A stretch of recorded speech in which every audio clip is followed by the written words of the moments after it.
ಎಲ್ಲರಿಗೂ ನಮಸ್ಕಾರ. ತ್ರಿಪುರಾಂತಕ ಶಿವಾಚಾರ್ಯರು, ತ್ರಿಪುರಾಂತಕ ಜಂಗಮ ಮಠ, ಗುರುಸ್ಥಳ ಧರ್ಮದ ಶೂನ್ಯ ಪೀಠ, ವೀರಶೈವ ಸನಾತನ ಧರ್ಮದ ಸಂಶೋಧನಾ ಅಧ್ಯಯನ ಕೇಂದ್ರ ಮತ್ತು ಬೇಡಜಂಗಮ ಧರ್ಮಪೀಠ, ವೀರಶೈವ ಸಂಸ್ಕೃತಿ ಪ್ರಸಾರ ಕೇಂದ್ರ, ಇಂಥ ನಮ್ಮ ಕೇಂದ್ರದಿಂದ ಇವತ್ತಿನ ಧರ್ಮ ಪ್ರವಚನವನ್ನು ಆಲಿಸೋಣ. ಇವತ್ತಿನ ಕಾಲದಲ್ಲಿ ಪ್ರಧಾನವಾಗಿ ಸನಾತನ ಪರಂಪರೆಯನ್ನು ಜರಿಯುವುದು,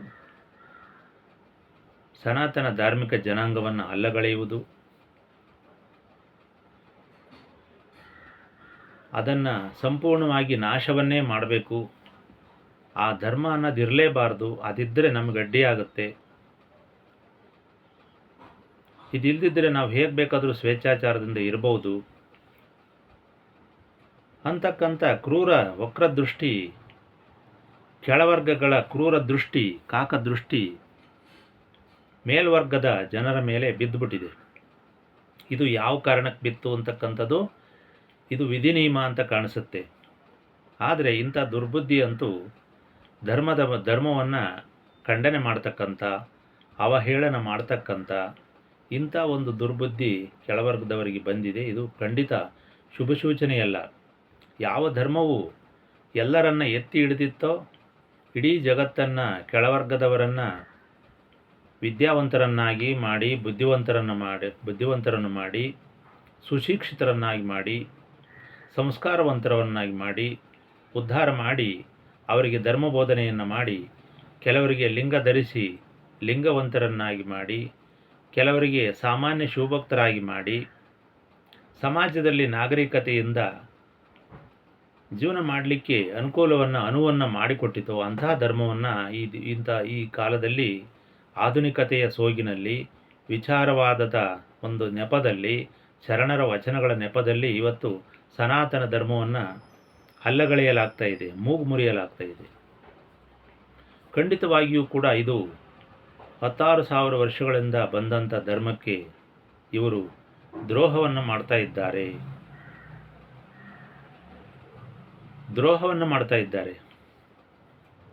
ಇವರು ಧರ್ಮಕ್ಕೆ ಮಾನ್ಯತೆ ಕೊಡ್ತಾ ಇಲ್ಲ. ನಾವು ನೋಡ್ತಾ ಇದ್ದೀವಿ. ಹಾಗೆ ಸಮಾಜವನ್ನು ಗಮನಿಸಿದಾಗ ಎಷ್ಟೊಂದು ಧರ್ಮದ ಮೇಲೆ ನಿಕೃಷ್ಟವಾದ ಮಾತುಗಳು, ಉದಾಸೀನವಾದ ಮಾತುಗಳು, ಧರ್ಮವೇ ಇಲ್ಲ ದೇವರೇ ಇಲ್ಲ ಅಂತಕ್ಕಂಥ ಒಂದು ನಾಸ್ತಿಕ ಭಾವನೆ ಸಮಾಜದಲ್ಲಿ ಬೆಳೆದಿದೆ. ಇಂತಹ ದೃಶ್ಯಗಳನ್ನು, ಇಂಥ ಹೀನ ಕೃತ್ಯಗಳನ್ನು, ಪಾಪಕೃತ್ಯಗಳನ್ನು, ಧರ್ಮವನ್ನೇ ಭಂಜಿಸ್ತಕ್ಕಂಥ ಇಂಥ ನೀಚ ಪ್ರವೃತ್ತಿಯನ್ನು ಕಂಡು ಧಾರ್ಮಿಕರಾದರೂ ಸುಮ್ಮನಿರಲು ಸಾಧ್ಯವಿಲ್ಲ. ಅವರು ಪ್ರತಿಭಟನೆಯನ್ನು, ವಿರೋಧವನ್ನು ಮಾಡಲೇಬೇಕು, ಜೊತೆಗೆ ಗಣಾಚಾರವನ್ನು ಕೂಡ ಮಾಡಬೇಕು. ಆದರೆ ಇವತ್ತಿನ ಕಾಲದಲ್ಲಿ ಗಣಾಚಾರಕ್ಕೆ ಅವಕಾಶ ಇಲ್ಲ. ಯಾಕಂದರೆ ಸಂವಿಧಾನಾತ್ಮಕವಾಗಿರತಕ್ಕಂಥ ಪ್ರಜಾಪ್ರಭುತ್ವ, ನಾಗರಿಕ ಪ್ರಜಾಪ್ರಭುತ್ವ ಇರೋದ್ರಿಂದ ಯಾರೂ ಕೂಡ ಕಾನೂನನ್ನು ಕೈ ತಗೊಳ್ಳೋಕ್ಕೆ ಸಾಧ್ಯವಿಲ್ಲ. ಅದು ಸಾಧುವಲ್ಲ ಕೂಡ. ಆದ್ದರಿಂದ ಈಗ ಹಾಗಾದರೆ ಏನು ಮಾಡಬೇಕು? ಕೇವಲ ಐತಿಹಾಸಿಕ, ಪೌರಾಣಿಕ, ಭೌತಿಕ, ಸಾಂಸ್ಕೃತಿಕ ಇಂಥ ಪಾರಂಪರಿಕ ವಿಷಯಗಳನ್ನು ಇಟ್ಟುಕೊಂಡು ನಾವು ಅವರಿಗೆ ಬುದ್ಧಿಯನ್ನು ಹೇಳ್ತಕ್ಕಂಥದ್ದು ಇಂದಿನಿಂದಲೂ ಬಂದಂಥ ರೂಢಿ. ಗಣಾಚಾರ ಮತ್ತು ನ್ಯಾಯಾಲಯ ಇಂಥವೆಲ್ಲ ಸಾಧಾರಣ ವಿಷಯಗಳಾಗ್ತವೆ. ಆದರೆ ಶಾಶ್ವತ ನಮ್ಮ ಸಂಪ್ರದಾಯಗಳನ್ನು ಗಟ್ಟಿಯಾಗಿ ಹಿಡಿದಿಟ್ಟುಕೊಳ್ಳಲು ನಮ್ಮ ಬುಡ ಭದ್ರವಾಗಿರಬೇಕು, ಬುನಾದಿ ಭದ್ರವಾಗಿರಬೇಕು, ಧರ್ಮ ಬದ್ಧವಾಗಿರಬೇಕು. ಅದನ್ನು ಮಾತ್ರ ನಾವು ಗಟ್ಟಿಗೊಳಿಸಬೇಕು ವಿನಃ ಬಲಾತ್ಕಾರದಿಂದ ಯಾರನ್ನೂ ಕೂಡ ಇಲ್ಲಿ ಧರ್ಮಬದ್ಧರನ್ನಾಗಿ ಮಾಡಲಿಕ್ಕೆ ಸಾಧ್ಯವಿಲ್ಲ ಅಂತಕ್ಕಂಥದ್ದು ಎಲ್ಲರಿಗೂ ಗೊತ್ತಿರೋ ವಿಷಯ. ಆದ್ದರಿಂದ ಇವತ್ತಿನ ಕಾಲದಲ್ಲಿ ಧರ್ಮವೇ ಅಸಡ್ಡೆಗೊಳಗಾಗಿರುವಾಗ, ಧರ್ಮವನ್ನು ಹೇಗೆ ಬೇಕೋ ಹಾಗೆ ಉಪಯೋಗಿಸ್ಕೊಳ್ತಿರ್ತಕ್ಕಂಥ ಸಂದರ್ಭದಲ್ಲಿ ಮಠಮಾನ್ಯಗಳೇ ಧರ್ಮವನ್ನು ರಾಜಕೀಯಕ್ಕಾಗಿ ಬಳಸಿಕೊಂಡು ತಮ್ಮ ಅಭಿವೃದ್ಧಿ ಕಾರ್ಯಕ್ಕೆ ವ್ಯಾವಹಾರಿಕವಾಗಿ ಬಳಸಿಕೊಳ್ತಕ್ಕಂಥ ಇಂಥ ಕಾಲದಲ್ಲಿ ಧರ್ಮವನ್ನು ಹೇಗೆ ತಾನೇ ನಿಲ್ಲಿಸಲು ಸಾಧ್ಯ? ಇದು ಸಾಧ್ಯವೇ, ಸಾಧುವೇ, ಆಗತ್ತಾ ಅಂತಕ್ಕಂಥ ದೊಡ್ಡ ಪ್ರಶ್ನೆ ನಮ್ಮ ಮುಂದಿದೆ. ಈಗ ಏನಾಗಿದೆ ಅಂತಂದರೆ, ಒಂದು ವರ್ಗದ ಜನ ಸಮಾಜದಲ್ಲಿ, ವಿಶೇಷವಾಗಿ ಕುರುಬ ಜನಾಂಗವು ಏನೇನೋ ತಮ್ಮ ಮೂಗಿನ ನೇರಕ್ಕೆ ಕಲ್ಪಿಸಿಕೊಂಡು ಇಬ್ಬರು ಮೂರು ಜನ ಅವರಲ್ಲಿ ಸಂಶೋಧಕರು ಅಂತ ಹೇಳ್ಕೊಂಡು ಇನ್ನು ಕೆಲವರು ಅವ್ರ ಜೊತೆಗೆ ಸಾಥ್ ಕೊಟ್ಕೊಂಡು ಏನೇನೋ ಹೇಳ್ತಾ ಇದ್ದಾರೆ.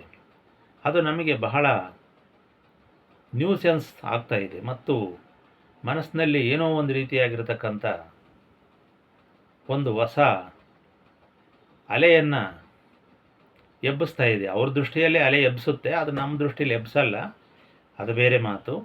ಆದರೆ ಇವರಂತೂ ಕೆಲವರು ಇಬ್ಬರು ಮೂರು ಜನ ಯಾರೋ ಒಬ್ಬರಿಗೆ ಗದಗಿನ ತೋಂಟದಾರಿ ಮಠದಲ್ಲಿ ಕಲಬುರ್ಗಿ ಅವ್ರು ಬಿಟ್ಟರೆ ಎರಡನೇ ಸಂಶೋಧಕ ನೀನೇ ಅಂತ ಒಂದು ಬಿರುದು ಕೊಟ್ಟಿದ್ದರಂತೆ.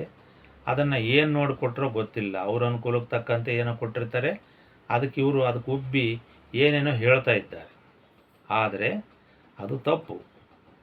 ಸಂಶೋಧನೆಯನ್ನು ಅವ್ರು ಮಾಡಿರ್ತಕ್ಕಂಥ ಸುಳ್ಳು ಸಂಶೋಧನೆಯನ್ನು ಹೊಗಳಿ ಈ ರೀತಿ ಮೇಲು ಕೂರಿಸಿ ವೀರಶೈವ ಜಂಗಮ ಜನಾಂಗವನ್ನು ಧಾರ್ಮಿಕ ಶ್ರೇಷ್ಠ ಪುರುಷರನ್ನು ಕೆಳಗಿರಿಸಿ ನೀವು ಮಾಡ್ತಾ ಇರೋದೇ ಸರಿ ಅಂತಕ್ಕಂಥ ಇದನ್ನು ಕೊಟ್ಟಿರ್ತಕ್ಕಂಥದ್ದು ಕೂಡ ಪ್ರಶ್ನಾರ್ಹ ಮತ್ತು ತಪ್ಪು. ಈಗ ನಾನು ಹೇಳ್ತೀನಿ, ನಾನು ಕೂಡ ಸಂಶೋಧಕ.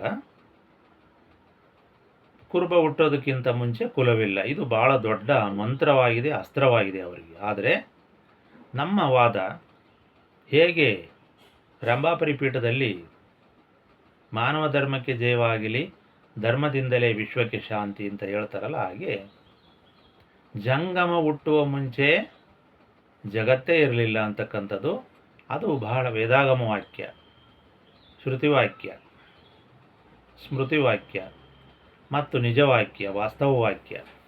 ಜಂಗಮ ಏನು? ಜಂಗಮ ಅಂದರೆ ಚೈತನ್ಯ, ಅಂದರೆ ಚೈತನ್ಯ ಮೊದಲುಟ್ಟಿತು. ಆ ಚೈತನ್ಯ ಜಂಗಮ ಯಾರು ಅಂದರೆ ಶಿವ. ನಮ್ಮ ಭಾರತದಲ್ಲಿ ಚೈತನ್ಯ ಪುರುಷ ಜಂಗಮ, ಧಾರ್ಮಿಕ ಪುರುಷ, ದಾರ್ಶನಿಕ, ಯೋಗಿ ಯಾರಾದರೂ ಇದ್ದರೆ ಅದು ಶಿವ ಅಂತೇಳಿ ಕರೆದು ಬಿಟ್ಟಿದ್ದೀವಿ. ಎಲ್ಲರೂ ಒಪ್ಕೊಂಡ್ಬಿಟ್ಟಿದ್ದೀವಿ, ಶಿವನಿಗಿಂತ ದೊಡ್ಡವರು ಯಾರೂ ಇಲ್ಲ, ಶಿವ ಪಾರ್ವತಿನೇ ಮೊದಲನೇ ತಂದೆ ತಾಯಿ ಅಂತೇಳಿ ನಾವು ಅದನ್ನು ಆರೋಪಣೆ ಮಾಡ್ಕೊಂಬಿಟ್ಟಿದ್ದೀವಿ. ಸರ್ವಮಾನ್ಯವಾಗಿ ಬೆಳೆದಿದೆ ಅದು. ಆ ಶಿವ ಜಂಗಮ ನಮಗೆ, ಅವನೇ ಶಿವಯೋಗಿ. ಆ ಶಿವರುಗಳ ಪರಂಪರೆ ನಮ್ಮ ಭಾರತದಲ್ಲಿ ಬಂದಿದೆ. ಆ ಶಿವಯೋಗಿಗಳ ಪರಂಪರೆಯೇ ಇಂದಿನ ಜಂಗಮರಿಗೆ ಬಂದಿದೆ. ಇದು ಯಾರಿಗೆ ಗೊತ್ತಿದೆ? ಒಪ್ತಾರಾ? ಅಲ್ಲೇ ತನಕ ಯೋಚನೆ ಮಾಡ್ತಾರಾ? ಇಲ್ಲ. ಯಾಕಂದ್ರೆ ಅಲ್ಲಿ ತನಕ ಯೋಚನೆ ಮಾಡ್ತಕ್ಕಂಥ ಒಂದು ಜ್ಞಾನವೇ ಅವರಲ್ಲಿಲ್ಲ. ಸುಮ್ಮನೆ ವೀರಶೈವ ಜಂಗಮರು ಹುಟ್ಟಿದ್ರು ಅಂತ ಹೇಳೋದು ಹೆಂಗೆ ಹುಟ್ಟಕ್ಕೆ ಸಾಧ್ಯ? ಯಾವುದೇ ಒಂದು ಧರ್ಮ ತನ್ನ ನೆಲೆ ಇಲ್ಲದೆ, ಮೂಲವಿಲ್ಲದೆ ಯಾವ ಕಾರಣಕ್ಕೂ ದಿಢೀರನ್ನೇ ಹುಟ್ಟಿ ನಿಲ್ಲಕ್ಕೆ ಸಾಧ್ಯವಿಲ್ಲ. ಇವರು ಹೇಗೆ ಕಲ್ಯಾಣದಲ್ಲಿ ಒಂದಷ್ಟು ಜನ ಸೇರ್ಕೊಂಡ್ರು, ಅಲ್ಲಿ ಬಸವಣ್ಣಿದ್ದ, ಆ ಒಂದು ಅಧಿಕಾರ ನಡೀತಾ ಇತ್ತು, ಮಂತ್ರಿ ಆಗಿದ್ದ, ಅಲ್ಲಿ ಬಿಜ್ಜಳ ಬೇರೆ ಸಲಿಗೆಯಿಂದ ಇದ್ದ, ಅದಕ್ಕೋಸ್ಕರ ಬಸವಣ್ಣ ಏನು ಬೇಕಾದ್ರೂ ಮಾಡಿಬಿಟ್ಟ. ಅದನ್ನು ನಾವು ಒಪ್ಪಿಬಿಟ್ವಿ. ಅದೊಂಥರ ಚೆನ್ನಾಗೈತೆ, ಸಮಾಜದಲ್ಲಿ ಎಲ್ಲ ವರ್ಗನೂ ಒಂದೇ ಅಂತ ಹೇಳಿದ್ದಾನೆ, ಸಮಾನತೆ ಹೇಳಿದ್ದಾನೆ, ಕಮ್ಯುನಿಸ್ಟ್ರುಗಳು ಚೆನ್ನಾಗೈತೆ ಅಂತೇಳಿ ಇವರು ವಾದ ಮಾಡ್ತಾರೆ. ನಾವೇನು ಅದನ್ನೇನು ಅಲ್ಲಗಳೆಯೋಕ್ಕೆ ಹೋಗಲ್ಲ. ಸಮಾಜ ಸಮಾನವಾಗಿರಬೇಕು, ಮೇಲು ಕೀಳು ಇರಬಾರ್ದು. ಆದರೆ ಧಾರ್ಮಿಕವಾಗಿ ನೀವು ಸಾಮಾಜಿಕವಾಗಿ ಒಂದೇ ಇರ್ರಿ. ನಾವು ಈಗಲೂ ಸಾಮಾಜಿಕವಾಗಿ ಒಂದೇ ಇದ್ದೀವಿ. ವೀರಶೈವ ಜಂಗಮರಾಗಲಿ, ಕುರುಬರಾಗಲಿ, ಬೇರೆಯವರಾಗಲಿ ಒಂದೇ ಇದ್ದೀವಿ. ವ್ಯವಹಾರ ನಡೀತದವೆ, ಮಾತಾಡಿಸ್ತೀವಿ. ಅವ್ರ ಮನೆಗೂ ಹೋಗ್ತಾರೆ, ಇವ್ರ ಮನೆಗೂ ಹೋಗ್ತಾರೆ, ಎಲ್ಲ ನಡೀತೈತಿ. ಇಲ್ಲಿ ಆಗಿರೋದೇನು? ನೈಜ ತರತಮ, ನೈಜ ಜಂಗಮ ಇದ್ದಾನೆ, ತರಜಂಗಮ, ಜಂಗಮನನ್ನು ಅನುಕರಿಸ್ತಕ್ಕಂಥವನು ತರಜಂಗಮ. ಇನ್ನೊಬ್ಬ ಜಂಗಮನನ್ನು ನೋಡಿ ಸುಮ್ಮನೆ ಪ್ರಭಾವಿತನಾಗ್ತಕ್ಕಂಥವನು ಅವನು ತಮಜಂಗಮ. ಹೀಗೆ ನೈಜ ತರತಮ ಅಂತಿದೆ. ಇನ್ನೊಂದು ಏನಂತಂದರೆ, ಧಾರ್ಮಿಕ ಪುರುಷರನ್ನು, ವಿದ್ವತ್ ಪುರುಷರನ್ನು ಸರಿಗಟ್ಟಲಿಕ್ಕೆ ಸಾಧ್ಯವಿಲ್ಲ. ಇವತ್ತು ಕೂಡ ಬ್ರಾಹ್ಮಣರಲ್ಲಿ ಅಂಥ ವಿದ್ವತ್ ಪುರುಷರಿದ್ದಾರೆ. ಜಂಗಮರಲ್ಲೂ ಅವರು ವೇದಗಳನ್ನು ಓದ್ಕೊಂಡಿದ್ದರಿಂದ ಬ್ರಾಹ್ಮಣರಲ್ಲಿ ಅಂಥ ವಿದ್ವತ್ ಪುರುಷರು, ಜ್ಯೋತಿಷ್ಯ ಪುರುಷರು, ಅವರು ಆಡಿದಂಥ ವಾಕ್ಯಗಳು ನಡೀತಕ್ಕಂಥದ್ದು ಇವತ್ತಿಗೂ ಕೂಡ ನಡೀತಾ ಇದೆ. ಆದ್ದರಿಂದ ಬ್ರಾಹ್ಮಣರನ್ನು ಶ್ರೇಷ್ಠ ಅಂತ ಎಲ್ಲ ಜನಾಂಗನೂ ಹೇಳುತ್ತೆ. ಕೆಲವು ಸಾಂಪ್ರದಾಯಿಕ ದೃಷ್ಟಿಯಿಂದ ಬ್ರಾಹ್ಮಣರು ಎಷ್ಟೇ ಪಂಡಿತರಾಗಿದ್ದರ ಕೂಡ ವೀರಶೈವ ಜಂಗಮರಿಗೆ ಶಿಷ್ಯರ ಸಮಾನರಾಗ್ತಾರೆ ಅಂತಕ್ಕಂಥದ್ದು ನಮ್ಮ ಸಂಪ್ರದಾಯದಲ್ಲಿ ಬಂದಿದೆ. ಯಾವತ್ತೂ ಕೂಡ ಅವರು ಗುರು ಸಮಾನರಾಗೋದಿಲ್ಲ, ಭಕ್ತ ವರ್ಗದಲ್ಲಿ ಬರೋದಿಲ್ಲ, ಅವರು ಭವ್ಯವರ್ಗದಲ್ಲೇ ಬರ್ತಾರೆ ಅಂತಕ್ಕಂಥದ್ದು ಕೂಡ ಇದೆ. ಯಾಕಂದರೆ ತ್ರಿಮತಸ್ಥ ಬ್ರಾಹ್ಮಣ ಆಚಾರ್ಯರೇನಿದ್ದಾರೆ ಅವರೆಲ್ಲರ ಮೂಲ ಕೂಡ ಶಿವಧರ್ಮವೇ ಆಗಿದೆ. ಆದರೆ ಅವರು ಮಧ್ಯಂತರ ಕಾಲದಲ್ಲಿ ವೈಷ್ಣವ ವೈದಿಕ ಧರ್ಮವನ್ನು ಪ್ರತಿಪಾದನೆ ಮಾಡ್ತಾ ಇದ್ದಾರೆ. ವೈದಿಕ ಅಂತಂದರೆ ಇಲ್ಲೇನು ಅಲ್ಲಗಳಿತಕ್ಕಂಥ ಮಾತಲ್ಲ, ಅದು ಶಾಕ್ತ ಪರಂಪರೆ. ಶಾಕ್ತ ಅಂದರೆ ಶಕ್ತಿಯನ್ನು ಆರಾಧನೆ ಮಾಡತಕ್ಕಂಥ ಪರಂಪರೆ. ಅಲ್ಲಿ ಯಜ್ಞ ಯಾಗಾದಿಗಳಿಗೆ ಬೆಲೆ ಉಂಟು, ಲೌಕಿಕ ವಿಚಾರಗಳಿಗೆ ಬೆಲೆ ಉಂಟು. ಲೌಕಿಕ ಅರ್ಪಣೆಗಳನ್ನು, ಯಜ್ಞ ಯಾಗಾದಿ ಪ್ರಾಣಿಗಳನ್ನು ಅರ್ಪಿಸಿ ಪ್ರಕೃತಿಗೆ ಅದರ ಮುಖಾಂತರ ತನ್ಮೂಲಕ ವರವನ್ನು ಪಡೆತಿರತಕ್ಕಂಥ ಒಂದು ವಿಧಾನ ಶಾಕ್ತ. ಆದರೆ ಈ ಪುರುಷ ವರ್ಗ ಏನಿದೆ, ಶಿವನನ್ನು ನಾವು ಪುರುಷ ಅಂತ ಕರೆದಿದ್ದೀವಿ, ವಿಷ್ಣುವನ್ನು ಶಕ್ತಿ ಅಂತ ಕರೆದಿದ್ದೀವಿ. ಯಾವುದೇ ಪುರಾಣಗಳಲ್ಲಿ, ಕಥನಗಳಲ್ಲಿ ವಿಷ್ಣುವು ಹೆಣ್ಣಾಗಿ ವರ್ತಿಸಿದ್ದಾನೆ. ಹರಿ ಅಂದರೆ ಹಳ್ಳ, ಅದು ಯೋನಿ. ಮತ್ತು ಶಿವನನ್ನು ಪುರುಷ, ಶಿಷ್ಣ, ಲಿಂಗ ಅಂತ ಕರೆದಿದ್ದೀವಿ. ಸ್ತ್ರೀಲಿಂಗ, ಪುಲ್ಲಿಂಗ ಅದು ಬೇರೆ. ಆದರೆ ಶಿವನನ್ನು ಪುಲ್ಲಿಂಗ, ಪುರುಷ ಅಂತ ಕರೆದಿದ್ದೀವಿ. ಹೀಗಾಗಿ ಅವರು ಬ್ರಾಹ್ಮಣರು ಯಜ್ಞಯಾಗಾದಿಗಳಿಗೆ ಬೆಲೆ ಕೊಟ್ಟಿದ್ದರಿಂದ, ಅದರ ಛಾಯೆ ಈಗಲೂ ಕೂಡ ಅವರಲ್ಲಿ ಇರೋದರಿಂದ, ಮಾತೆತ್ತಿದರೆ ಹರಿಹೋಮ್ ಎನ್ನುವುದರಿಂದ ಶಿವಭಕ್ತರು ಅವರನ್ನು ಎರಡನೇ ವರ್ಗದ ಅವರಾಗಿ ಮಾಡಿಟ್ಟಿದ್ದಾರೆ. ಆದರೆ ವಾಸ್ತವಿಕವಾಗಿ ಅವರ ಮಂತ್ರಸ್ಫಟನೆಗಳು, ಮಂತ್ರಯೋಗವು ಅವರನ್ನು ವೈಖರಿವಾಣಿಯನ್ನು ಜಾಗೃತಗೊಳಿಸಿ ಒಂದು ರೀತಿ ಸಿದ್ಧಿಯನ್ನು ತಂದುಕೊಟ್ಟಿದೆ ಅಂತಕ್ಕಂಥದ್ದು ಒಂದು ವಾಸ್ತವಿಕ. ಇನ್ನೊಂದು ವಿಷಯ ಅಂತೂ ವೀರಶೈವ ಜಂಗಮರು ಬ್ರಾಹ್ಮಣರಿಗೆ ಗುರು ಸಮಾನರಾದ್ದರಿಂದ ಬ್ರಾಹ್ಮಣರಿಗೆ ದೀಕ್ಷೆಯನ್ನು ಕೊಡಲಿಕ್ಕೆ 3 ವರ್ಷ ಕಾಯುವುದರಿಂದ, ಕ್ಷತ್ರಿಯನಿಗೆ 6 ವರ್ಷ ಕಾಯುವುದರಿಂದ, ವೈಶ್ಯನಿಗೆ 9 ವರ್ಷ ಕಾಯುವುದರಿಂದ, ಶೂದ್ರನಿಗೆ 12 ವರ್ಷ ಕಾಯುವುದರಿಂದ ನಾವು ವೀರಶೈವ ಜಂಗಮರು ಗುರು ವಂಶದವರು, ಶಿವನಿಂದ ಸಾಕ್ಷಾತ್ ಶಿವನ ವಂಶದವರು. ಆದರೆ ಇಲ್ಲೊಂದು ಪ್ರಶ್ನೆ ಬರುತ್ತೆ. ಏನು ಪ್ರಶ್ನೆ? ಹಾಗಾದರೆ ವೀರಶೈವ ಜಂಗಮರು ಏನು ಬುಡಕಟ್ಟು ಜನಾಂಗ ಆಗಿರಲಿಲ್ವಾ ಅನ್ನೋ ಪ್ರಶ್ನೆ. ಆಗಿದ್ದರು ಅಂತ ಒಪ್ಕೋಬೇಕು. ಇವತ್ತಿನ ವಿಕಾಸವಾದದಲ್ಲಿ, ವೈಜ್ಞಾನಿಕ ಸಮಾಜದಲ್ಲಿ, ವಿದ್ಯಾವಂತ ಸಮಾಜದಲ್ಲಿ ಎಲ್ಲರೂ ಕೂಡ ಒಂದಲ್ಲ ಒಂದು ಕಾಲದಲ್ಲಿ ಬುಡಕಟ್ಟು ಆಗಿದ್ದರು. ಆದರೆ ನಮ್ಮ ಪರಂಪರೆ ಏನು ಹೇಳುತ್ತೆ, ಶಿವನ ಕೈಲಾಸವನ್ನು ಪ್ರಧಾನ ಮಾಡಿಕೊಂಡು ಅಲ್ಲಿಂದ ಶಿವಗಣಗಳು, ರುದ್ರಗಣಗಳು, ಮೃತಗಣಗಳು ಹುಟ್ಟಿದರು, ಅಲ್ಲಿಂದ ಧರ್ಮ ಶುರುವಾಯಿತು ಅಂತ ಹೇಳುತ್ತೆ. ಅಂದರೆ ಅದಕ್ಕಿಂತ ಹಿಂದಿನ ಜೀವನದಲ್ಲಿ ಅವರು ಹೇಗಿದ್ದರು ಅಂತಕ್ಕಂಥದ್ದು ಇಲ್ಲಿ ಪ್ರಶ್ನೆಯಲ್ಲ. ಅವರು ಕೂಡ ಒಂದು ಬುಡಕಟ್ಟನ್ನು ಅನುಭವಿಸಿರ್ಬೋದು, ಅನಾಗರಿಕತೆ ಅನುಭವಿಸಿರ್ಬೋದು. ಆದರೆ ಈಗಿನ ಕುರುಬ ಹುಟ್ಟೋದಕ್ಕಿಂತ ಮುಂಚೆ ಕುಲ ಇಲ್ಲ ಅಂತ ಏನು ಹೇಳ್ತಾರೆ, ಅವರು ಸಮಾನಾಂತರವಾಗಿ ಹಾಗೆ ಬಂದಾರೆ ಬುಡಕಟ್ಟಾಗಿ. ಆದರೆ ಇವರು ಮಾತ್ರ ಧಾರ್ಮಿಕ ಶ್ರೇಷ್ಠ ಮೂಲ ಪುರುಷ ಜನಾಂಗವಾಗಿ ಬಂದು ಧರ್ಮವನ್ನು ಬಿತ್ತರಿಸಿ ಜಗತ್ತನ್ನು ಉದ್ಧಾರ ಮಾಡಿ ಕುರುಬನಿಂದ ಹಿಡ್ಕೊಂಡು ಎಲ್ಲ ಜಾತಿಯವರಿಗೂ ಲಿಂಗ ಕೊಟ್ಟಿದ್ದಾರೆ. ಇದು ಭಾಳ ಮುಖ್ಯ. ಕುರುಬರಿ ಲಿಂಗ ಯಾವ ಬಂತು? ಅವರೇನು ಹೇಳ್ತಾರೆ, ನಾವು ಶಿವಭಕ್ತರು, ಅದಕ್ಕೋಸ್ಕರ ಮೂಲತಃ ನಮ್ಮ ಲಿಂಗ ಇದೆ ಅಂತ. ಅದು ಹಂಗಲ್ಲ. ಎಲ್ಲ ಜನಾಂಗಗಳು ಕೂಡ ಲಿಂಗದಲ್ಲೇ ಹುಡ್ತಾರೆ, ಲಿಂಗೋದ್ಭವರಾಗ್ತಾರೆ. ಅದು ಬೇರೆ, ಆ ಥಿಯರಿನೇ ಬೇರೆ. ಇಲ್ಲಿ ಕುರುಬರಿ ಲಿಂಗ ಬಂದದ್ದು ಯಾವಾಗ? ಕಲ್ಯಾಣದಲ್ಲಿ. ಯಾವಾಗ? ತಗರ ಪವಾಡ ಮಾಡಿದಾಗ. ತಗರ ಪವಾಡ ಯಾಕೆ ನಡೀತು? ಅದು ಪ್ರಶ್ನೆ. ಯಾಕೆ ನಡೀತು ಅಂದರೆ, ಒಂದು ಸಲ ಕಲ್ಯಾಣದಲ್ಲಿ ಕುರುಬರು ಅಲ್ಲಿ ಇರ್ತಾರೆ, ಎಲ್ಲ ಕಡೆ ಕುರುಬರಿದ್ದಾರೆ. ಕುರಿ ಕಾಯ್ತಕ್ಕಂಥದ್ದು, ಪಶುಪಾಲನೆ ಮಾಡ್ತಕ್ಕಂಥದ್ದು, ಬೇಸಾಯ ಮಾಡ್ತಕ್ಕಂಥದ್ದು ನಿಸರ್ಗದ ನಿಯಮ. ಅದು ಕುರುಬರಿ ಮಾತ್ರ ಅಲ್ಲ, ಎಲ್ಲರೂ ಕುರಿ ಸಾಕಿದ್ರು ಅವಾಗ. ಇದು ಭಾಳ ಮುಖ್ಯ. ಸಂಶೋಧನೆ ಅಂದರೆ ಇದು ಸುಮ್ಮನೆ ನಾನು ಕುರುಬ ಬೇರೆಯವ್ರು ಕುರುಬರಲ್ಲ ಅಂತಲ್ಲ. ಯಾರು ಪಶುಪಾಲನೆ, ಕುರಿಗಾರಿಕೆ ಜೊತೆ ಕೈಗಾರಿಕೆ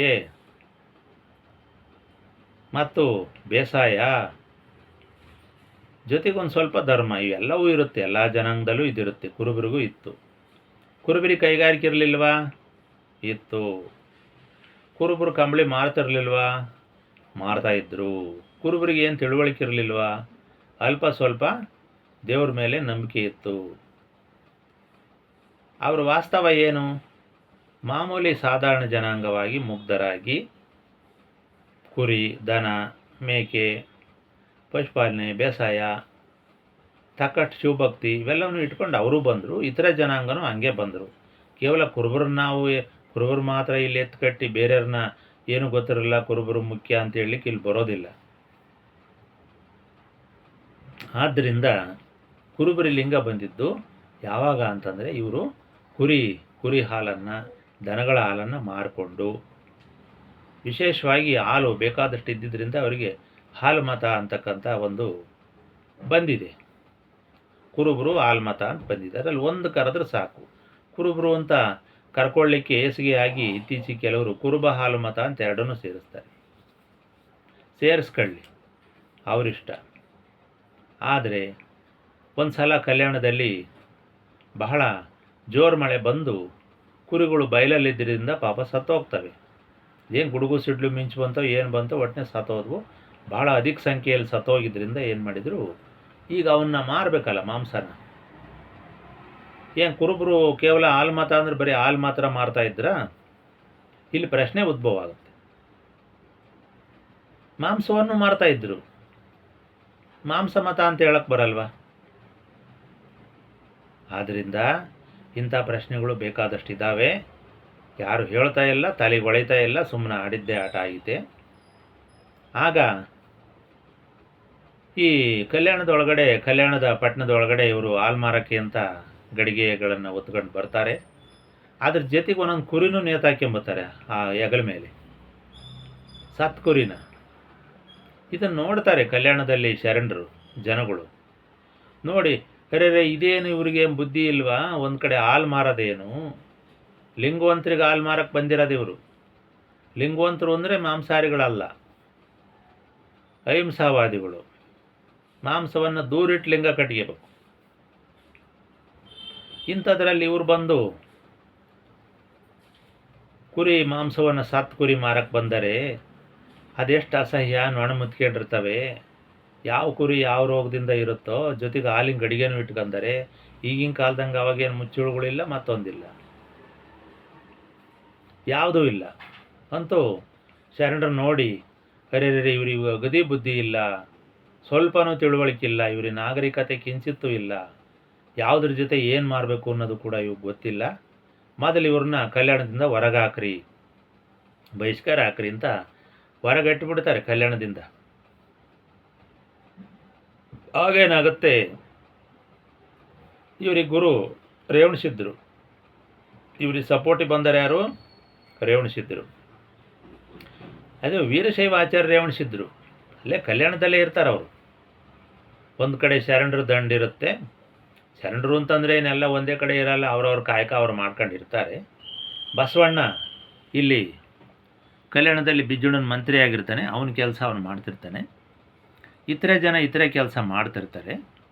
ನಮಗೆ ವಚನಗಳಲ್ಲಿ ಏನೋ ಸೇರ್ಕೊಂಬಿಟ್ಟಿದ್ರು, ಒಂದೇ ಕಡೆ ಇದ್ದರು, ಎಲ್ಲ ನೂರಾರು ಜನ ಸಾವಿರಾರು ಜನ ಇದ್ದರು ಅಂತ ನಮಗೆ ಭಾಸ ಆಗುತ್ತೆ. ಆದರೆ ಅವ್ರವ್ರ ಕೆಲಸ ಅವ್ರು ಮಾಡ್ಕೊಂಡಿದ್ದರು. ಅಂತೂ ಒಂದು ರೀತಿಯಿಂದ ಬಸವಣ್ಣಿಂದ ಅವ್ರಿಗೆ ಊಟ ಸಿಗ್ತಾಯಿತ್ತು, ಕೆಲಸ ಮಾಡಲಿ ಬಿಡಲಿ ಸಿಗ್ತಾಯಿತ್ತು ಅನ್ನೋದು ನಮಗೆ ವಾಸ್ತವಿಕ ಸಂಗತಿ. ಕೆಲಸ ಮಾಡ್ತಾಯಿದ್ರು ಅಂತ ಹೇಳಿದ್ದಾರೆ, ಆದರೂ ಕೂಡ ಒಂದೇ ದಿನ ಯಾವಾಗಲೂ ಒಂದೇ ಸಮಯಕ್ಕೆ ಕೆಲಸಗಳು ಇರೋಲ್ಲ, ಅದು ವಾಸ್ತವ. ಬಸವಣ್ಣನ ಒಂದು ಅಧಿಕಾರದಲ್ಲಿ ಇವರಿಗೆಲ್ಲ ಪ್ರಸಾದ ಸಿಗ್ತಾಯಿತ್ತು ಅನ್ನೋದು ಒಂದು. ಹೀಗಾಗಿ ಈ ಕುರುಬರನ್ನು ಹೊರಗಟ್ತಾರೆ. ಆವಾಗ ರೇವಣಸಿದ್ದರು ಪಾಪ ಹಿಂಗಾಯ್ತಲ್ಲ ಕುರುಬರಿಗೆ. ಅಂದರೆ ಅವಾಗ ಪ್ರಧಾನವಾಗಿ ಕುರುಬ ಜನಾಂಗ ಅಂತಂದರೆ ಕುರುಬ, ಗೊಲ್ಲ, ನಾಯಕ ಎಲ್ಲ ಒಂದೇ. ಅವಾಗ ಬೋವಿ ಮತ್ತು ಇವೆಲ್ಲ ಬೇರೆ ಬೇರೆ ಇರಲಿಲ್ಲ. ಇದು ಒಂದು ಬಹಳ ಮುಖ್ಯ ವಿಷಯ. ಏನು ಕಲ್ಲು ಕೆಲಸ ಮಣ್ಣು ಕೆಲಸ ಮಾಡಿದರೆ ಅವನು ಬೋವಿ ಒಡ್ಡ ಅಂತ. ಹಾಂ, ಬಹುಶಃ ಲಂಬಾಣಿ ಜನಾಂಗ ಇರಲಿಲ್ಲ ಅನಿಸುತ್ತೆ ಅವಾಗ. ಇನ್ನೂ ಕೆಳವರ್ಗದವರು ಚರ್ಮೋದ್ಯಮ ಇತ್ಯಾದಿ ಮಾಡ್ತಕ್ಕಂಥವರು ಇದ್ದರು. ಈಗ ನೋಡಿದಾಗ ಕುರುಬರಲ್ಲಿರ್ತಕ್ಕಂಥವು, ಗ್ವಾಲ್ದರಲ್ಲಿರ್ತಕ್ಕಂಥವು, ನಾಯಕರಲ್ಲಿರ್ತಕ್ಕಂಥವು, ಕುಂಚಿಗಡಲ್ಲಿರ್ತಕ್ಕಂಥವು ಎಲ್ಲ ಬಹುತೇಕ ಕುಲಗಳು ಒಂದೇ ಇದ್ದಾವೆ. ನೀವು ಕುಲಶಾಸ್ತ್ರ ಅಧ್ಯಯನ ಮಾಡಿರಿ. ಮಾದಾರ ಮತ್ತು ಸಂಸ್ಕೃತಿ ಅಂತ ಒಂದು ಪುಸ್ತಕ ಐತಿ. ಅದ್ರಾಗೆ ಯಾರ ರೇವಣ್ಣ ಅಂತ ಯಾರೋ ಬರೆದಾರೆ ಅದನ್ನು. 350-400 ಕೊಲ ಇದ್ದಾವೆ. ಇವೆಲ್ಲ ಕೊಲಗಳು ಎಲ್ಲ ಇವತ್ತಿನ ಬುಡಕಟ್ಟು ಜನಾಂಗಗಳ ಕೊಲಗಳು, ಅನುಮಾನವೇ ಇಲ್ಲ. ಆದ್ದರಿಂದ ಇಲ್ಲಿ ಕುರುಬನೇ ಬೇರೆ ಅಂತ ಹೇಳಲಿಕ್ಕೂ ಬರೋಲ್ಲ. ಇದು ಸಾಮಾಜಿಕ ಅಧ್ಯಯನ. ಇದು ಸಂಶೋಧನೆ ಅಂದರೆ ಒಂದು ಜನಾಂಗ ಹಿಡ್ಕೊಂಡು ಹೋಗೋದಲ್ಲ. ನಾನು ಹೇಗೆ ಸಮಗ್ರವಾಗಿ ಮಾಹಿತಿಯನ್ನು ನಿಮಗೆ ಕೊಟ್ಟನೋ, ವೀರಶೈವ ಜಂಗಮರು ಕುರುಬರು ಅಂದ್ಕೂಳೆ ನಾನು ಬೇಜಾರು ಮಾಡ್ಕೊಳ್ಳಿಲ್ಲ. ಇರ್ಬೋದು ಒಂದು ಕಾಲದಲ್ಲಿ ಅಂದರೆ ಅದನ್ನು ದಾಟಿ ಇವರು ಧಾರ್ಮಿಕ ಜನಾಂಗ ಆಗಿದ್ದಾರೆ. ಬುದ್ಧಿಶಕ್ತಿ ಪ್ರಬಲವಾಗಿದೆ, ಧರ್ಮವನ್ನು ಹೇಳ್ತಕ್ಕಂಥ ಶಕ್ತಿ ಬಂದಿದೆ, ಅಧಿಕಾರವಾಣಿ ಬಂದಿದೆ, ಗುರುತ್ವ ಬಂದಿದೆ, ಪ್ರಭಾವಕ್ಕೊಳಪಡಿಸ್ತಕ್ಕಂಥ ಶಕ್ತಿ ಬಂದಿದೆ. ಇದು ಜಂಗಮ ಗುರುವಿನ ಮಹಿಮೆ ಮತ್ತು ಈ ಗುರು ಜನಾಂಗದ ಇತಿಹಾಸದ ಒಂದು ಮೂಲ, ಒಂದು ಲಕ್ಷಣ ಇದು ಅಂತೇಳಿ ಈ ಸಂದರ್ಭದಲ್ಲಿ ಇದನ್ನು ನಾನು ಸಂಶೋಧನಾತ್ಮಕವಾಗಿ ಅಧಿಕಾರವಾಣಿಯಿಂದ ಇಲ್ಲಿ ಸಿದ್ಧಪಡಿಸ್ತಾ ಇದ್ದೇನೆ. ಹೀಗಾಗಿ ಕುರುಬರನ್ನ ಹೊರಗಾಕಲಾಯಿತು. ರೇವಣಸಿದ್ಧರು ಸಪೋರ್ಟಿಗೆ ಬಂದರು. ಸಿದ್ದರಾಮಣ್ಣ ಬಂದ, ಬಸವಣ್ಣ ಬಂದ, ಬಿಜ್ಜಳನಿ ದೂರ ಹೋಯಿತು, ಹಿಂಗಾಗಿದೆ ಕುರುಬರನ್ನ ಹೊರಗಾಕಿಬಿಟ್ಟಿದ್ದಾರೆ ಅಂತ. ಆವಾಗ ಎಲ್ಲರೂ ತ್ರಿಪುರಾಂತಕ ಮಠ ಅಂತ ಏನಿದೆ ಇವತ್ತಿನ, ಅಲ್ಲೆಲ್ಲ ಸೇರ್ಕೊಂತಾರೆ. ಸೇರ್ಕೊಂಡ್ಮೇಲೆ ಇಲ್ಲೇನಪ್ಪ ಸಮಸ್ಯೆ, ಈಗ ಹೊರಗೆ ಹೋದವ್ರನ್ನ ಒಳಗೆ ಬರಬೇಕಾದ್ರೆ ಏನು ಮಾಡಬೇಕು? ಕಲ್ಯಾಣದಲ್ಲಿ ಎಲ್ಲರಿಗೂ ಲಿಂಗ ಇತ್ತು. ಕಲ್ಯಾಣದ ಒಳಗೆ ಬರಬೇಕಾದ್ರೆ ಏನು ಲಿಂಗ ಬೇಕು. ಅದಕ್ಕೆ ಏನು ಮಾಡಿದರು ರೇವಣಸಿದ್ಧರು, ಇವರಿಗೆ ಪ್ರಥಮ ಲಿಂಗವನ್ನು ಕೊಟ್ಟರು. ರೇವಣಸಿದ್ಧರು ಸಪೋರ್ಟ್ ಮಾಡಿ ರೇವಣಸಿದ್ಧರ ಇನ್ಫ್ಲೂಯೆನ್ಸಿಂದ ಕುರುಬರು ಲಿಂಗವಂತರಾದರೆ ವಿನಃ ನೇರವಾಗಿ ಬಸವಣ್ಣಿಂದ ಇವರು ಆಗಲಿಲ್ಲ. ಇವತ್ತು ಬಸವಣ್ಣನೆಲ್ಲರೂ ಹೊಗಳಬಹುದು, ಯಾಕಂದ್ರೆ ಅವ್ರಿಗೆ ಬಸವವಾದ ಬೇಕಾಗಿದೆ, ಅದರ ಮುಖಾಂತರ ಏನೋ ಸಾಧಿಸಬೇಕಾಗಿದೆ, ಅದು ಸೆಕೆಂಡ್ರಿ. ಆದರೆ ಅಲ್ಲಿ ಕುರುಬರ ಗುರುಗಳಾಗಿ ಸಪೋರ್ಟ್ ಆಗಿ ಬಂದವರು ರೇವಣಸಿದ್ಧರು. ಅದಕ್ಕೆ ಇವರೇನು ಮಾಡ್ತಾರೆ, ರೇವಣಸಿದ್ಧರನ್ನ ನಮ್ಮ ಗುರು ಅಂತಾರೆ. ಆದರೆ ಇನ್ನೊಂದು ಏನಂತಾರೆ, ಕುರುಬ ರೇವಣಸಿದ್ಧರು ಅಂತಾರೆ. ಇಲ್ಲಿ ಕುರುಬ ರೇವಣಸಿದ್ಧ ಅವಾಗಿನ್ನೂ ಇರಲಿಲ್ಲ, ಆ ಟೈಮಿಗೆ ಇರಲಿಲ್ಲ. ಆವಾಗ ಮಂಕಸಿದ್ಧ ಅಂತ ಒಬ್ಬಿದ್ದ, ಸಿದ್ದರಾಮನ ಶಿಷ್ಯ. ಕುರುಬ ರೇವಣಸಿದ್ಧ ವೀರಶೈವ ರೇವಣಸಿದ್ಧರ ವರಪ್ರಸಾದ ಪುತ್ರ. ಅವರ ಅಪ್ಪ ಪದ್ಮಗೊಂಡನು ಇದೇ ರೇವಣಸಿದ್ಧರು ವರಪ್ರಸಾದದಿಂದ ಹುಟ್ಟಿದೆ ಅಂತ ಇದೇ ತಗರ ಪವಾಡದಲ್ಲಿ ಮತ್ತು ಆಲ್ಮತ ಪುರಾಣದಲ್ಲಿ ಸ್ಪಷ್ಟವಾಗಿ ಬರೆದಿದೆ. ಅದನ್ನು ಓದ್ಕೋಬೇಕು. ಇದರ ಮೇಲ್ಪಟ್ಟು ಮತ್ತೆ ರೇವಣ ಅನ್ನೋ ಪದ ಎಲ್ಲಿ ಹುಟ್ಟಿತು ಅಂತಕ್ಕಂಥದ್ದಕ್ಕೆ ಜೈನ ಸಾಹಿತ್ಯಗಳಲ್ಲಿ ನಾಗಬ್ರಹ್ಮ ಚರಿತ್ರೆಗಳಲ್ಲಿ ಬಂದಿದೆ. ರೇವಣ, ರಾವಣ, ಮರುಳಿಮಯ್ಯ, ಮರುಳಭಟ್ಟ ಇವೆಲ್ಲ ಜೈನ ಮೂಲದ ಬ್ರಹ್ಮವಂಶ, ನಾಗವಂಶದಿಂದ ಬಂದಿರತಕ್ಕಂಥವು. ಹೀಗಾಗಿ ಇದರದ್ದು ಕೂಡ ಸಂಶೋಧನೆ ಆಗಿದೆ. ಯಾಕಂದರೆ ಇನ್ನೊಂದು ಕಡೆ ಮರುಳು ಸಂಪ್ರದಾಯ ನಮ್ಮದು, ಮರುಳು ಸಿದ್ಧ ನಮ್ಮವನು, ಉಜ್ಜಿನಿ ಪೀಠ ನಮ್ಮದು ಅಂತ ವಾದ ಮಾಡೋರು ಒಬ್ಬರಿದ್ದಾರೆ ಒಂದು ಕಡೆ. ಅವ್ರಿಗೂ ಉತ್ತರ ಬೇಕಲ್ಲ.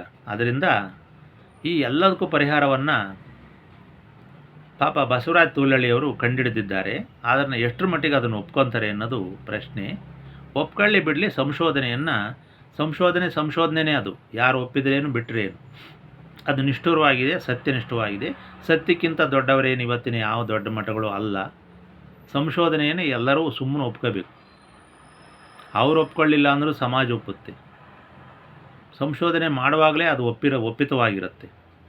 ಆದ್ದರಿಂದ ಇದು ಏಕರೂಪ ನೀತಿ ಸಂಹಿತೆ ಅಂತ ಏನು ಹೇಳ್ತೀವೋ ಆ ರೀತಿಯಾಗಿ ಸಂಶೋಧನೆಯನ್ನು ಎಲ್ಲರೂ ಕೂಡ ಮೌನದಿಂದ ಒಪ್ಕೋಬೇಕು. ಹೀಗಾಗಿ ಈ ರೇವಣಸಿದ್ಧ ಪರಂಪರೆ, ಮರುಳು ಸಿದ್ಧ ಪರಂಪರೆಗಳು ಇವು ಆಚಾರ್ಯ ಪರಂಪರೆಯ ಕೊಂಡಿಗಳಾಗಿ ಬಂದಿದ್ದಾವೆ. ಇದರಲ್ಲೇನು ಎರಡು ಮಾತಿಲ್ಲ. ಆಚಾರ್ಯ ಪರಂಪರೆ ಭಾಳ ಹಿಂದಿನದು. ವೈದಿಕ ಪೂರ್ವ, ವೇದ ಪೂರ್ವ, ಬ್ರಾಹ್ಮಣರ ಪೂರ್ವ ಕಾಲದ ಒಂದು ಈ ಸಂಸ್ಕೃತಿ. ಇದಕ್ಕೆ ರುದ್ರ ಪರಂಪರೆಯ ಲೇಪವಿದೆ. ಒಂದು ನಿಮಿಷ.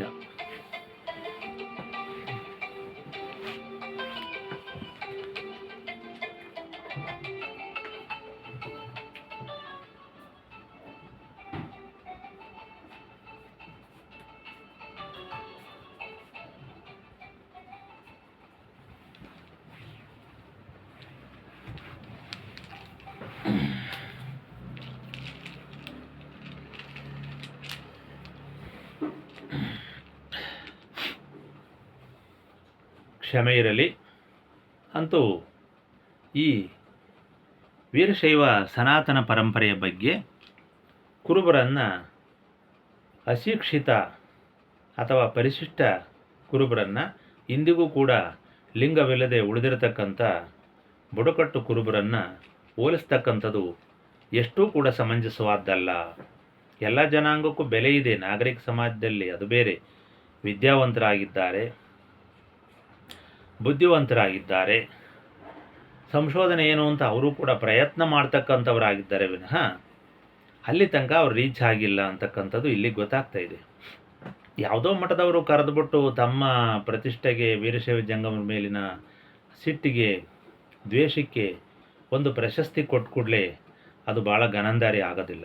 ಆದರೆ ಅದಕ್ಕಿಂತ ಹೆಚ್ಚಿನ ಸಂಶೋಧನೆಯನ್ನು ಮೊದಲೇ ವೀರಶೈವ ಲಿಂಗವಂತ ಜನಾಂಗದ ಬಸವರಾಜ ತೂಲಳ್ಳಿ ಮಾಡಿದ್ದಾರೆ. ಶೈವ ಶಾಖೆಗಳ ಬಗ್ಗೆ ಅದರಲ್ಲೆಲ್ಲ ಜಂಗಮರ ಪೂರ್ವಚರಿತ್ರೆ ಬಂದಿದೆ. ಗೋತ್ರ ಸೂತ್ರಗಳಂತೂ ಜಂಗಮರಿಗೆ ಹಿಂದಿನಿಂದಲೂ ಬಂದಿದ್ದಾವೆ. ಯಾಕಂದರೆ ಈ ರೇಣುಕ, ದಾರುಕ, ಘಂಟಾಕರ್ಣ ಇವೆಲ್ಲವೂ ಕೂಡ ಆಗಮಗಳಲ್ಲಿ ಬಂದ್ಬಿಟ್ಟಿದ್ದಾವೆ, ಶಾಸನಗಳಲ್ಲೂ ಬಂದಾವೆ, ಸಂಪ್ರದಾಯ ಕೂಡ ಇದೆ. ಅದರದ್ದು ಆಚಾರ್ಯ ಪರಂಪರೆ ಬಂದಿದೆ, ಹಿಂದಿನಿಂದಲೂ ಇದೆ. ಕಲಶಗಳ ಪದ್ಧತಿ, ಪಂಚಕಲಶಗಳ ಪದ್ಧತಿ ಇವೆಲ್ಲವೂ ಕೂಡ ಮೊದಲಿಂದ ಇದ್ದಾವೆ. ಸಿದ್ದರಾಮಣ್ಣ ದೇವಸ್ಥಾನಗಳ ನಿರ್ಮಾಣ ಮಾಡಿದಾಗಲೂ 4-5 ಕಲಶ ಉಡ್ತಕ್ಕಂಥ ಸಂಪ್ರದಾಯ ಇತ್ತು. ಅದಕ್ಕೆ ಮುಂಚೆನೂ ಇತ್ತು, ಈಗಲೂ ಇದೆ. ಅದೆಲ್ಲರಿಗೂ ಕಾಮನ್ ಅದು. ಆದ್ದರಿಂದ ಆ ಶಿವನ ಪಂಚಭೂತಗಳನ್ನು ಪ್ರತಿನಿಧಿಸ್ತಕ್ಕಂಥ ಈ ವೀರಶೈವ ಪಂಚಗಣಗಳ ಒಂದು ಪರಂಪರೆ ಆಚಾರ್ಯ ಪರಂಪರೆಯಾಗಿ ಬಂದಿದೆ. ಮಧ್ಯಂತರ ಕಾಲದಲ್ಲಿ ನಮಗೆ ಇತಿಹಾಸದಲ್ಲಿ ಮಸುಕಾಗಿ ತೋರಿದರೂ ಕೂಡ ಇದರ ಸ್ಪಷ್ಟತೆ ಶಿವನ ಪಂಚಭೂತಗಳಿಗೂ ಮುಟ್ಟುತ್ತೆ, ಶಿವತತ್ವವಾಗಿರುತ್ತೆ. ಇದು ಭಾಳ ಸದೃಢವಾಗಿದೆ. ಈಗ ವಿಷಯಾಂತರ ಆಗಿದ್ದರಿಂದ ಕಲ್ಯಾಣದಲ್ಲಿ ಈ ರೀತಿಯಾಗಿ ರೇವಣಸಿದ್ಧರು ಕುರುಬರ ಮಂಕುಸಿದ್ಧ ಅಂತಕ್ಕಂಥವನು ತಲೆ ಕೆಳಗಾಗಿ ತಪಸ್ಸು ಮಾಡಿ ಒಂದು ತಗರ ಪವಾಡ ಮಾಡ್ತಾನೆ. ಅಂದರೆ ಸತ್ತೋಗಿರೋ ತಗರನ್ನು ಬದುಕಿಸ್ತಾನೆ. ಅಂಥ ಶಕ್ತಿಯನ್ನು ರೇವಣಸಿದ್ಧರೇ ಕೊಡ್ತಾರೆ ಕುರುಬರಿಗೆ. ಇದು ಭಾಳ ಮುಖ್ಯ.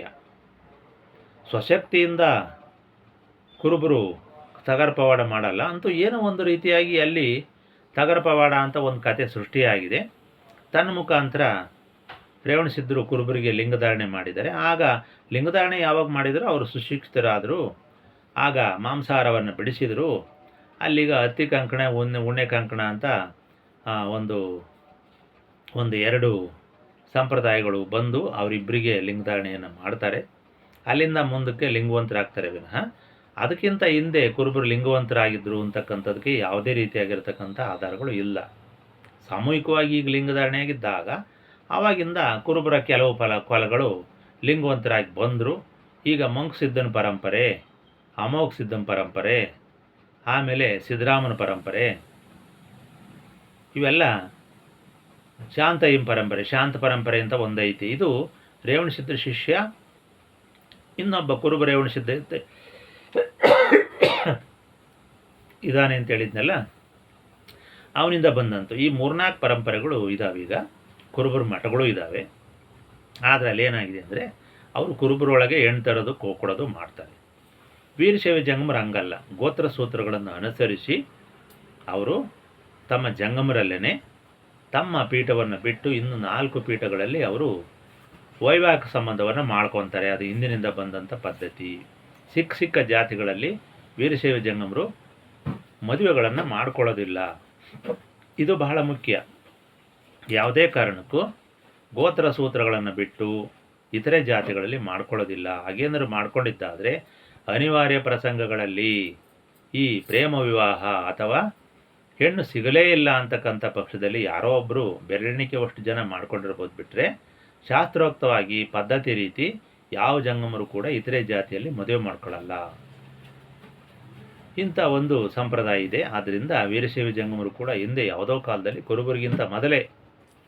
ಕುರುಬರಿಗಿಂತ ಮೊದಲಿನ ಕುರುಬರ ಆಗಿರ್ಬೋದು.